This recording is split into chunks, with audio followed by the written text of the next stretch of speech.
Thank you. Thank you. Allan and I are alternating in forgetting and remembering.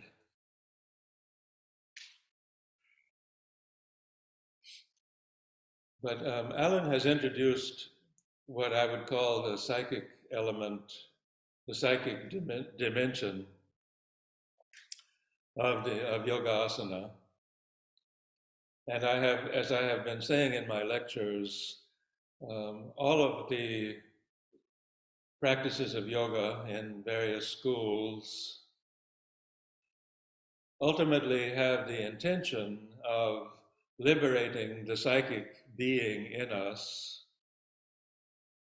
and allowing it to ascend to our higher self, and then allowing that um, higher self, the luminosity, the power and light and love of the higher self to descend into the lower self from which our psychic being has been liberated.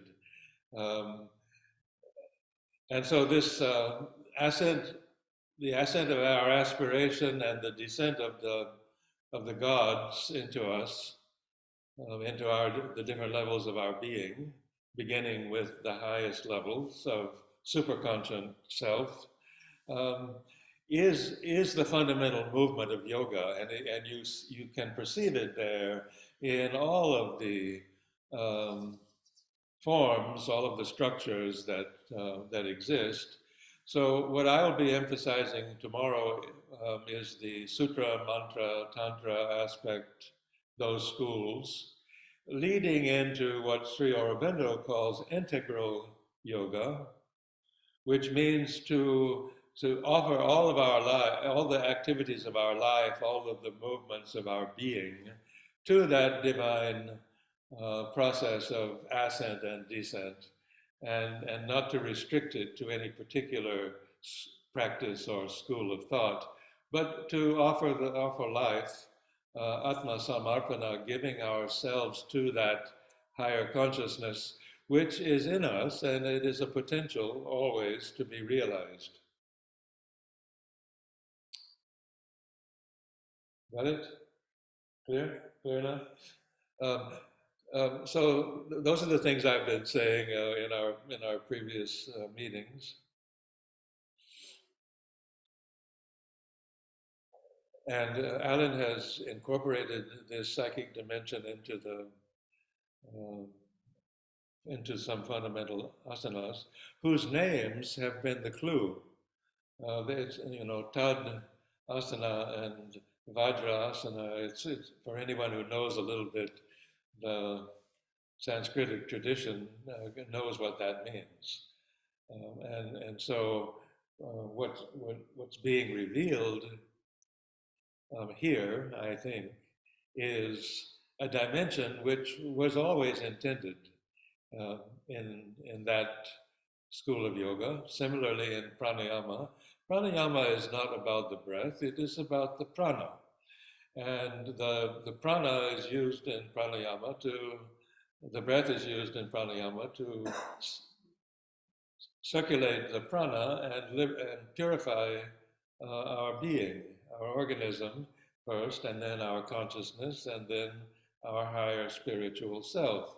And that prana is a form of Shakti, and Shakti is its source, and that's the principle of power and love and truth on the higher plane of ourself.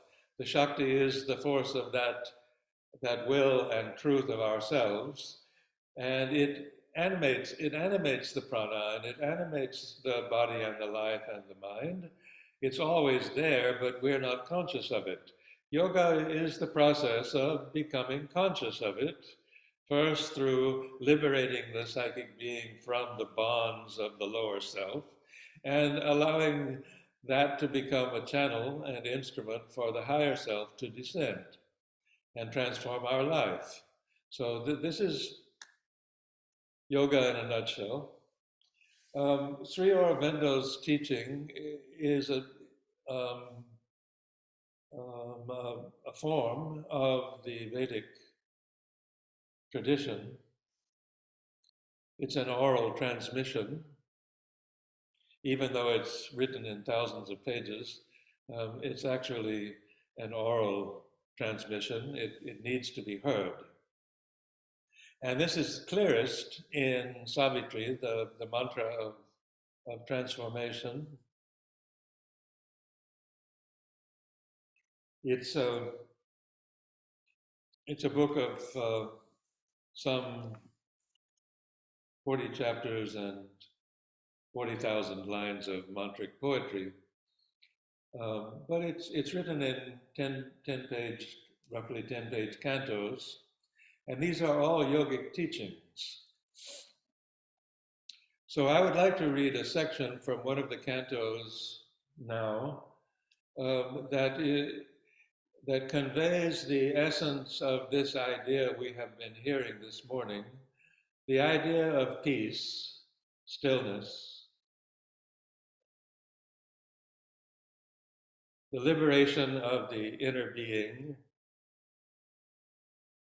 which is the fruit of that,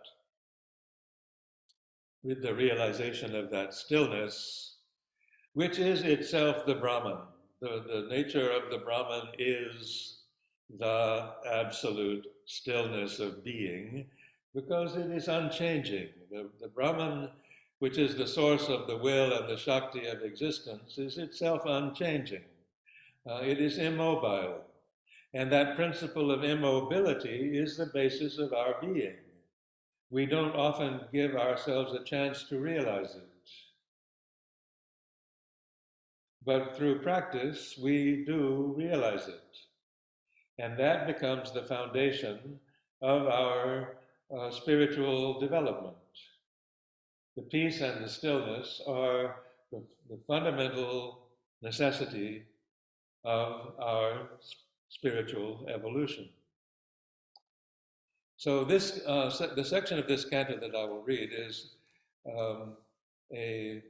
a transmission of that essential, still, immobile self in us when it is realized through yoga. It is a narrative expression of the realization and the tangibility and essence of that self in us.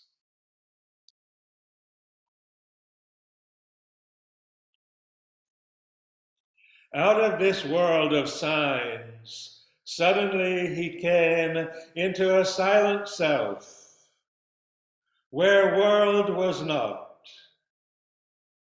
and looked beyond into a nameless vast. These symbol figures lost their right to live. All tokens dropped our sense can recognize.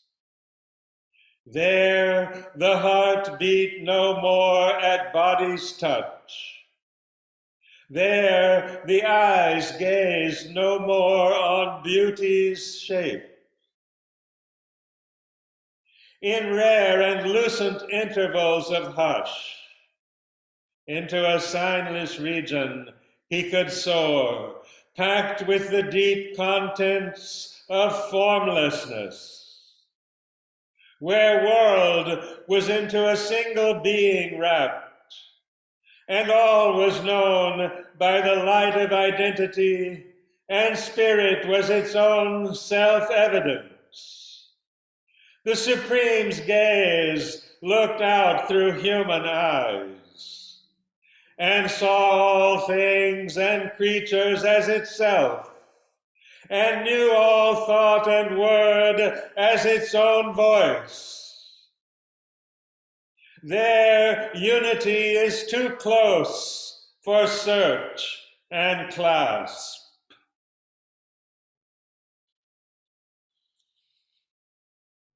And love is a yearning of the one for the one. And beauty is a sweet difference of the same. And oneness is the soul of multitude. There all the truths unite in a single truth, and all ideas rejoin reality. There, knowing herself by her own termless self, wisdom supernal, wordless, absolute, sat uncompanioned in the eternal calm, all-seeing, motionless, sovereign, and alone. There, knowledge needs not words to embody ideas. Idea, seeking a house in boundlessness, weary of its homeless immortality, asks not in thought's carved brilliant cell to rest, whose single windows clipped outlook on things sees only a little arc of God's vast sky. The boundless with the boundless there consorts, while there one can be wider than the world, while there one is one's own infinity. His center was no more in earthly mind. A power of seeing silence filled his limbs. Caught by a voiceless white epiphany, into a vision that surpasses forms, into a living that surpasses life, he neared the still consciousness sustaining all.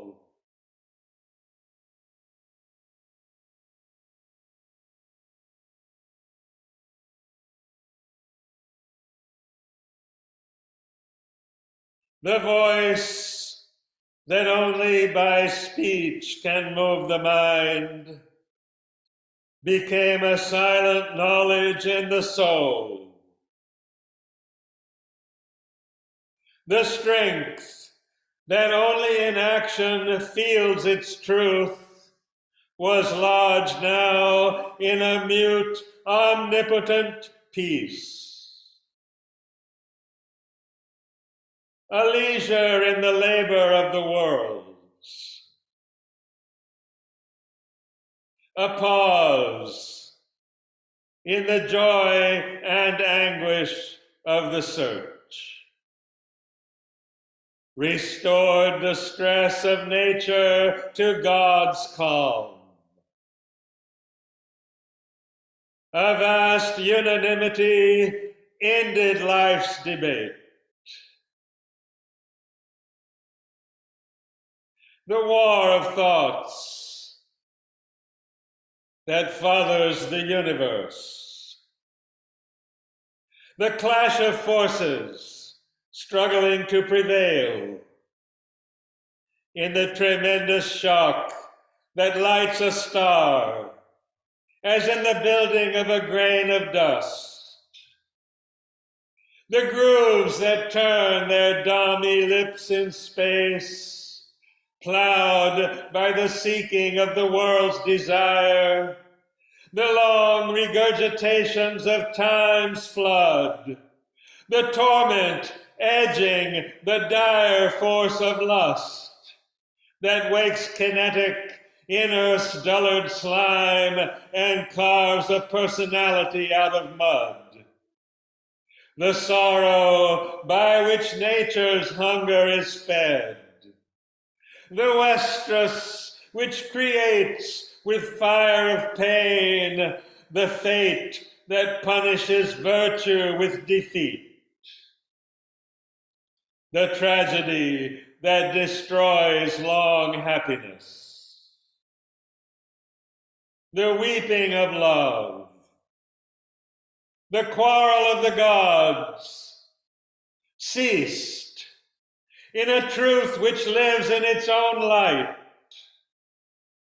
His soul stood free, a witness and a king, absorbed no more in the moment-ridden flux, where mind incessantly drifts as on a raft hurried from phenomenon to phenomenon. He abode at rest in indivisible time,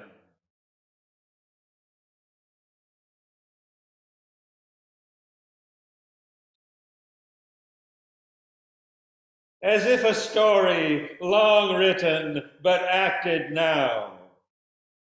In his present, he held his future and his past, felt in the seconds the uncounted years, and saw the hours like dots upon a page. An aspect of the unknown reality altered the meaning of the cosmic scene. This huge material universe became a small result of a stupendous force. Overtaking the moment, the eternal ray illumined that which never yet was made. Thought lay down in a mighty voicelessness.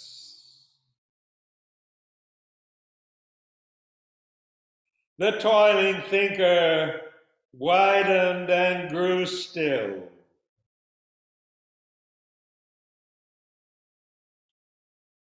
Wisdom transcendent touched his quivering heart. His soul could sail beyond thought's luminous bar. Mind screened no more the shoreless infinite.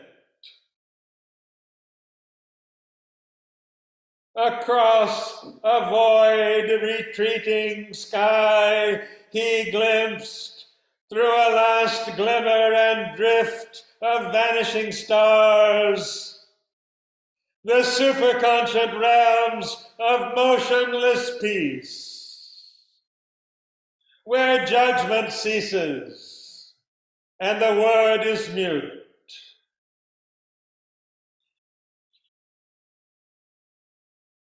And the unconceived lies pathless and alone.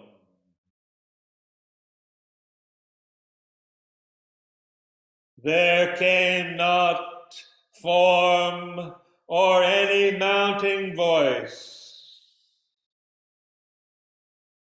There only were silence and the absolute.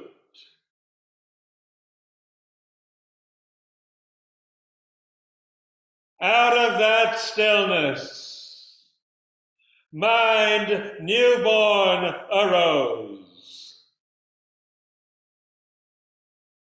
and woke to truths once inexpressible, and forms appeared dumbly significant.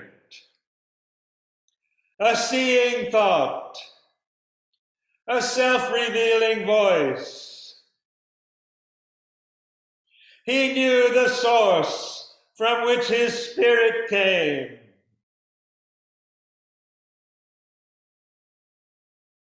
Movement was married to the immobile vast. He plunged his roots into the infinite.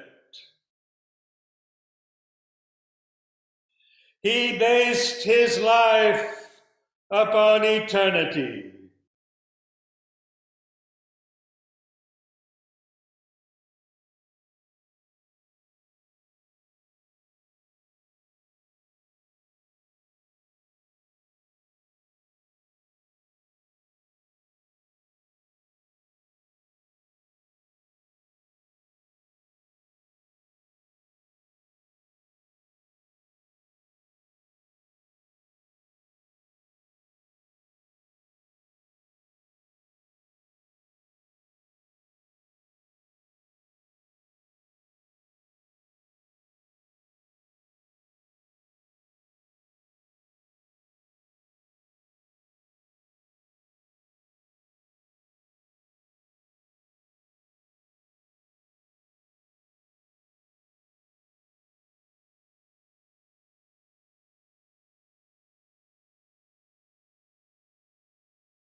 So we will see everyone this afternoon for pranayama.